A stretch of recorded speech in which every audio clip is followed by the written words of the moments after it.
और तुम्हें मैं हजरत उमर की कहानी सुनाऊं। हजरत उमर दिन को तख्ते हुकूमत पे बैठते थे और उनका तख्त को सोने जबरजत का नहीं था, मस्जिद नबवी की चटाई थी और सारा दिन वहां बैठ के लोगों की बातें सुनते। और जब रात के अंधेरे गहरे होते उमर भेष बदल के मदीने की गलियों का गश्त करते। कहा तुम्हारे घर से धुआं निकल रहा है और बच्चे रो रहे हैं, उनको खाना क्यों नहीं देती? कहने लगी उमर की जान को रो रही।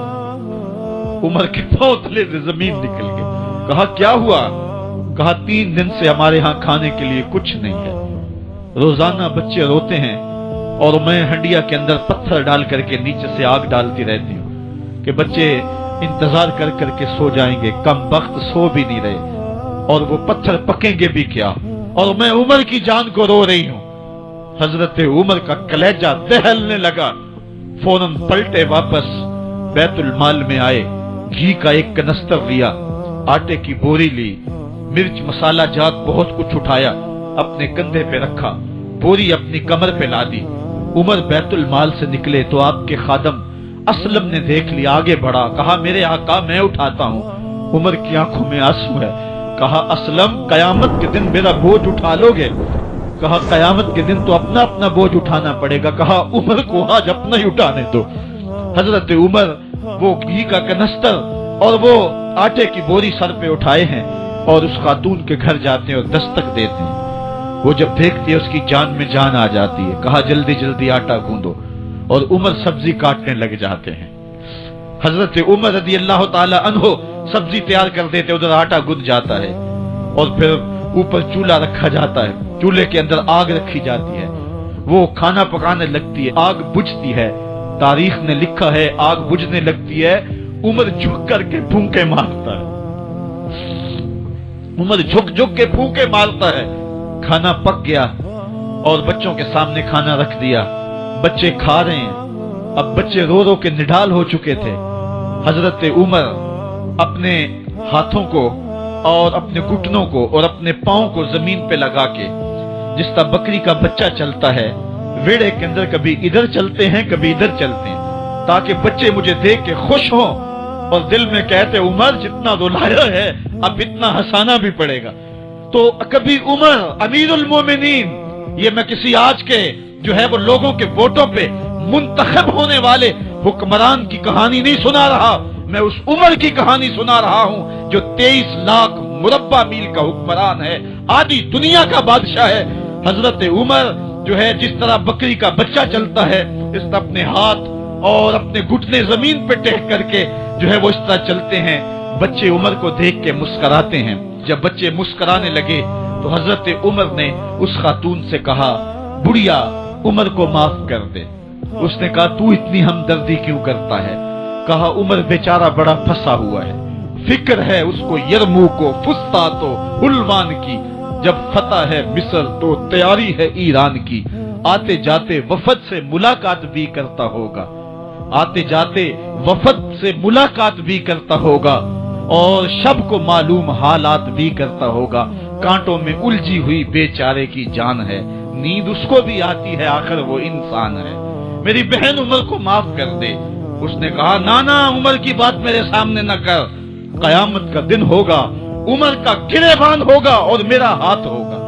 जब उसने ये बात कही तो उमर बर्दाश्त न कर सके, बच्चों की तरह बिलक बिलक कर रोने लगे। कहा वो बदनसीब उमर तेरे सामने है, आज ही कहला जो कहना है, कयामत के दिन मुझे माफ रखना। उसने कहा तू उमर है? कहा बदनसीब उमर तेरे सामने खड़ा हूं। मेरे उमर कहते हैं अगर दजला के किनारे एक बकरी का बच्चा भी प्यासा मर गया उसका हिसाब भी उमर से लिया जाएगा। अल्लाह अकबर। मैं इस हजरत उमर की कहानी सुनाने लगा था। हजरत उमर निकले यरूशलेम में, एक ऊंट है एक गुलाम है, कभी वो सवार होता है कभी आप बारी मुकर्रर की है। जब करीब पहुंचे यरूशलेम के तो उमर की बारी नकेल पकड़ने की और गुलाम की बारी ऊपर सवार होने की आ गई। गुलाम ने कहा आका मैं मर्जी से अपनी बारी छोड़ता हूं, आप आ जाएं, दुश्मनों के मफतूहा इलाके में आ रहे हैं, ताजा ताजा इलाका फतह हुआ है, इस्लाम की शान और शौकत जाहिर हो।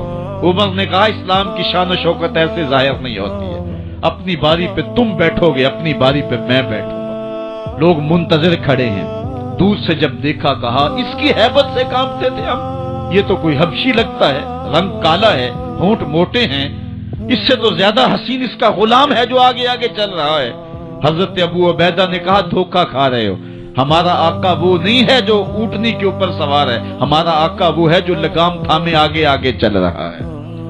حضرت عمر رضی اللہ تعالیٰ عنہ کو آگے بڑھ کے جابیہ کے مقام پہ حضرت ابو عبیدہ بن جراح نے استقبال کیا، تو حضرت عمر آگے بڑھے اور انہوں نے آگے بڑھ کر کے حضرت ابو عبیدہ کے دونوں کندھوں پہ ہاتھ رکھا، اور سنو حضرت عمر نے کیا کہا لا الہ الا اللہ انا کنا اذل قوم فاعزنا اللہ بالاسلام، کہا کہ لا الہ الا اللہ، اے ابو عبیدہ بن جراح، ہم ایک ذلیل قوم تھے اور اللہ نے ہمیں اسلام کی وجہ سے عزت عطا کی ہے۔ اور میں تمہیں ایک تاریخ ساز بات کہنے لگا ہوں، اور وہ یہ ہے کہ جب تک ہم اس عزت والے اسلام کے دامن کو تھامے رہیں گے ہماری عزت قائم رہے گی، اور جب اسلام کے علاوہ کسی اور جگہ سے عزت ڈھونڈیں گے تو رسوا کر کے رکھ دیے جائیں گے۔ یہ ہے وہ خلاصہ جو حضرت عمر نے امتوں کے عروج و زوال کا بیان کیا ہے۔